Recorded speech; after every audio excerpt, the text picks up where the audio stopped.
so we're going to learn some do's and don'ts when shooting a basketball, and my participant Natalie here is going to help us. She's first going to show us how not to shoot a basketball. So some keys that people do that are wrong are they sometimes have like a wing when they shoot. So that's when Natalie's elbow is out too far and not at a right angle. Some other things they do is they only shoot with their arms and they don't use their legs.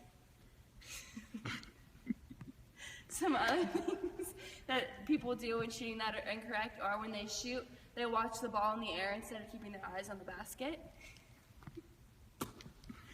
So Natalie's now going to show a couple things that are correct when shooting a basketball. So the first thing you need to know is to keep your elbow at a right angle, 90 degrees. The second thing is that you need to keep the ball on your fingertips, and there should be a space in between the palm and your ball. The next thing that Natalie needs to remember how to do is to be on the balls of her feet. When she's on the balls of her feet, it will help give her great balance. And she needs to make sure she uses her legs and doesn't just shoot with her arms. Natalie's then going to use her offhand to steady the ball. When she goes up for the shot, she's going to make sure she follows through with her finger facing towards the basket to make sure the ball goes in the correct direction. Oops.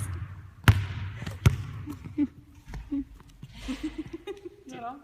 Yeah. Okay, now we're going to put everything we just talked about into motion. Natalie's going to get a pass from me, and she's going to do everything we just talked about. She's going to make sure that she catches the ball down in a stance and make sure that her hands are where they're supposed to be.